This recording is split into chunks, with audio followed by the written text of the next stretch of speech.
रानिखाथायाव दिनै एनडिए खौनो होननांसिगोन बहाय जोंहा बिजेपि इउपिपिएल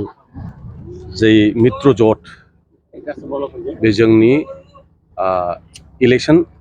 माने साब स्टारिं कमिटिखौ बेखेवनाय जाबाय आरो बे अफिसनिफ्रायनो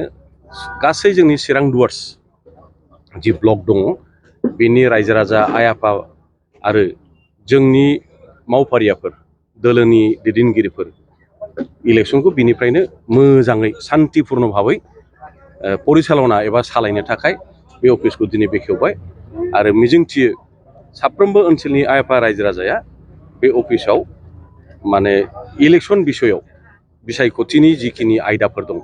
बेवहाय जगाजग खालामगोन आरो जोंहा बे अफिसनिफ्राय गासैबो गामिफ्राव थांनानै मोजां इलेक्शनखौ रायजो राजानि खाथियाव फोरमायहैनाय एबा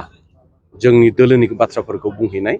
बे खामानिया बिनिफ्राय जासिगोन। सार नोंथाङा दिनैनिफ्राय जागायबाय नामा इन्डियानि जिखिनि फोसावथाय मेलआव बाहागो लानाया?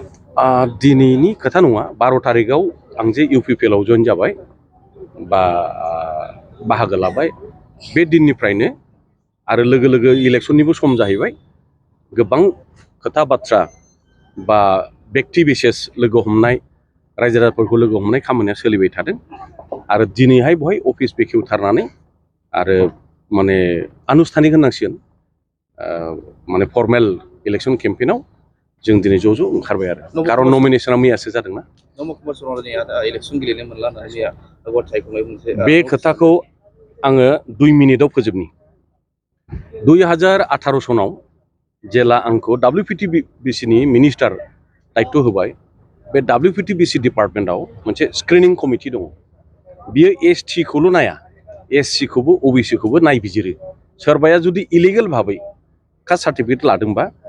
बहाय जुदि कमप्लेन गोलैयोब्ला बे स्टेट लेभेल कमिटिया आन्डार WPTBC डिपार्टमेन्ट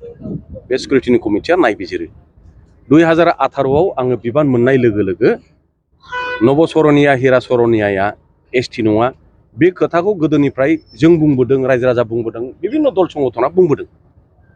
दा बे हिसाबै बेखौ नायबिजिरनाय जादों नायबिजिरै बेनाव सकस हरदों हियारिं लानाय जादों खेबथाम आं मन्थ्रि थानाय समावहाय बेनो सकस हियारिं खालामनाय जादों बियो फैयाखै दा बे कमिटियानो कन्टिनिउ लागातार बिनि सायाव नायबिजिरै थांनाय बारावहाय बे स्टेट लेभेल स्क्रुटिनि कमिटि आन्डार WPTBC डिपार्टमेन्टआ बिनि कास्ट सार्टिफिकेटआ STआ नंखाय एबा बे ST नङा होननानै बेखौ प्रमान खालामदों प्रमाना कमिटिया खालामाखै बै समावहाय आं जेला बिनो सकस खालामो डिपार्टमेन्टनिफ्राय स्क्रुटिनि कमिटिनिफ्राय बेखौ बुंनाय जादों नों जि ST प्लेन्स नोङो प्रमान हो बे प्रमानखौ गावो नांगौ रोखोमनि फोरमान बिलाइखौ बे होनो हायाखै जायनि थाखाय बिनि STआ बे कमिटिया बेखौ बातिल खालामबाय केन्सेल खालामबाय दा बियो जाहा महामान्य माने हाइकर्टआव थांनानै